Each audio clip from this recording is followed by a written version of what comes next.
Good evening dear students, I am Rajesh and you are watching Learning with Rajesh YouTube channel। Dear student, जैसा कि आपको पता है हमने जीके क्लासेस में पहले प्राचीन भारत के बारे में पढ़ा और कुछ चुनिंदा टॉपिक हमने मध्यकालीन भारत के बारे में जाना, क्योंकि हरियाणा सेट स्पेशल के लिए हमने जाना कि या तो प्राचीन भारत से ज़्यादातर क्वेश्चन पूछे जाते हैं या आधुनिक भारत से। आज हम आधुनिक भारत में पहला पॉइंट आज शुरू करेंगे, भारत में यूरोपीय कंपनियों का आगमन। आई होप कि पहले वाली वीडियो मराठा साम्राज्य के बारे में आपने अच्छे से जान लिया होगा। चलिए शुरू करते हैं आज का काम। तो भारत में यूरोपीय कंपनियों के आगमन में सबसे पहले आगमन हुआ पुर्तगालियों का, पुर्तगाली कंपनी का। तो जैसा आपने कक्षा 6, 7, 8 से पढ़ना स्टार्ट किया हुआ है कि सबसे पहले भारत में आने वाले यूरोपीय पुर्तगाली थे, और आपने जाना 17 मई 1498 को।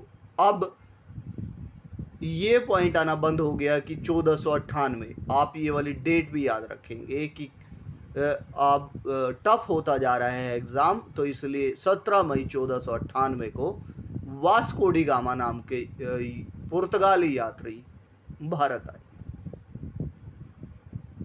अब अब्दुल माजिद नाम के पथ प्रदर्शक, गुजराती पथ प्रदर्शक, अब ये क्वेश्चन डीएसएसबी में आया हुआ था पिछले दिनों, लेक्चरर का एग्ज़ाम था कि किस गुजरात के किस पथ प्रदर्शक ने वास्को डी गामा का की हेल्प की कालीकट बंदरगाह तक पहुंचने में।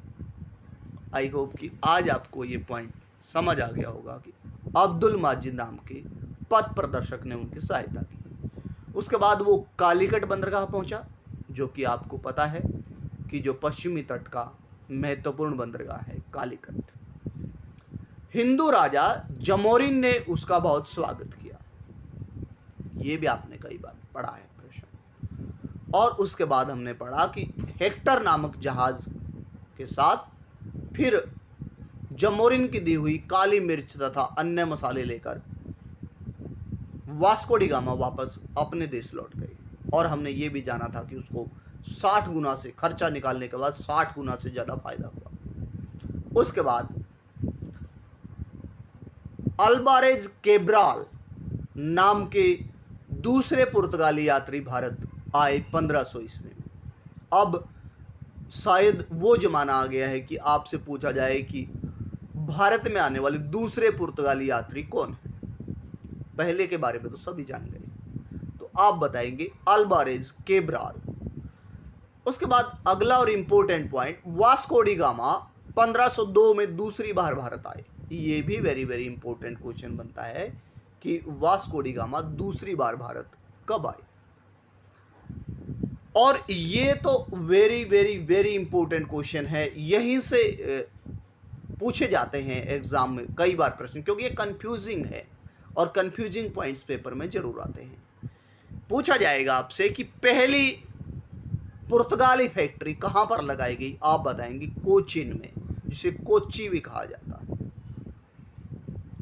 उसके बाद फ्रांसिस्को डी अल्मोडा 1505 में पहले पुर्तगाली वाइसराय के रूप में भारत आए, पहले गवर्नर के रूप में भारत आए।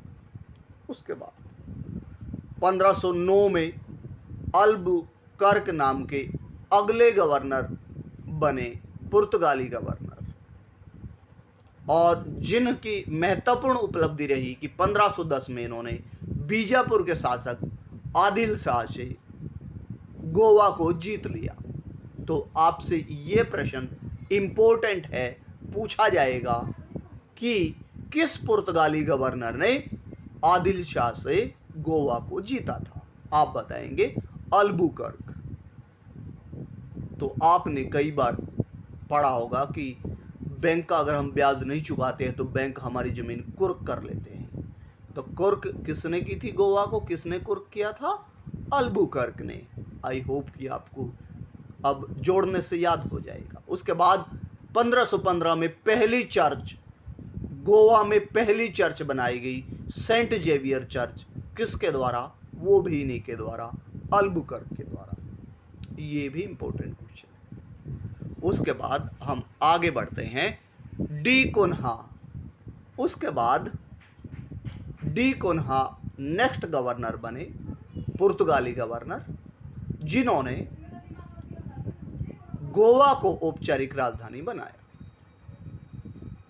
गोवा को उन्होंने, उससे पहले हमने जाना कि कोचीन का प्रभाव बहुत ज़्यादा था, लेकिन उसके बाद गोवा को उन्होंने औपचारिक राजधानी। अब आपसे यही प्रश्न पूछा जाएगा कि गोवा को औपचारिक राजधानी किसने बनाया? आप बताएंगे डी कुन्हा ने।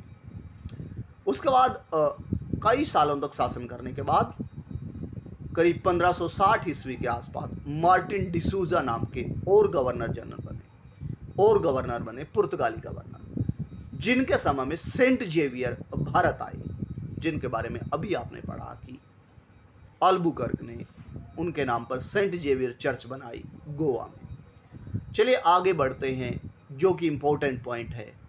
आपसे पूछा जाता है, कई बार एग्जाम में आया है कि भारत में प्रिंटिंग प्रेस किस यूरोपीय की देन है? आप बताएंगे पुर्तगालियों की देन है। और आपने कक्षा 10 में जाना था कि भूमंडलीकृत विषयों का बनना लेसन में जाना था कि मध्य अमेरिका यानी अमेरिकन कंट्रीज से तंबाकू, आलू, मक्का वगैरह भारत आए, पुर्तगालियों के द्वारा भारत तक पहुंचाए गए। उसके बाद डच भारत आए, पुर्तगाली के बाद डच, जो नीदरलैंड के निवासी थे। हाउटमैन प्रथम यात्री था, डच यात्री हाउटमैन। ये भी इंपॉर्टेंट क्वेश्चन है। 1605 में पहली डच फैक्ट्री। अब ये वेरी वेरी इंपॉर्टेंट क्वेश्चन है, यही से आएगा कि आपने वहाँ तो पढ़ा कि कोचीन में लगाई थी पुर्तगालियों ने, यहाँ पर कहाँ पर लगाई थी? डचों ने। डचों की पहली फैक्ट्री मछलीपट्टनम। तो आप याद रखने के लिए कि डच जो है वो ज़्यादा मछली खाते थे, तो मछलीपट्टनम भी कहा जाता है इसे, मछलीपट्टनम। तो आप याद रख पाएंगे कि उनकी पहली फैक्ट्री कहाँ पर थी? मछलीपट्टनम में। उसके बाद उन्होंने चंद्रगिरी के राजा से समझौता किया, पुर्तगालियों ने, डचों ने, डचों ने चंद्रगिरी के राजा से समझौता करके पुलिकट में अगली फैक्ट्री लगाई, पुलिकट में। और भारतीय वस्त्र निर्यात का श्रेय, यानी भारत के वस्त्र को निर्यात योग्य बनाने का श्रेय किसे जाता है? डचों को जाता है। और ये तो इतना इंपॉर्टेंट क्वेश्चन है, कई बार रिपीट होता है कि वेदरा का युद्ध सबसे पहले पूछा जाएगा किस वर्ष हुआ? 1759। किस किस के बीच हुआ? अंग्रेज वर्सेस डच। विजयी कौन हुए? अंग्रेज। यानी अंग्रेजों ने वेदरा के युद्ध में डचों को हराकर उन्हें भारत से बाहर खदेड़ दिया, अर्थात उनकी प्रभुसत्ता यहाँ से खत्म कर दी। आई होप कि यहाँ तक आज का पॉइंट आपको क्लियर हुए होंगे, समझ आए होंगे। कल हम यूरोपियन पावर्स में हम अंग्रेजों के भारत आगमन यानी ईस्ट इंडिया कंपनी के भारत आगमन के बारे में जानेंगे। आई होप कि आज का सेशन आपको अच्छा लगा होगा। यदि आप यूट्यूब चैनल पर नए हैं तो please subscribe the channel, like and share also. Thank you and have a nice day evening.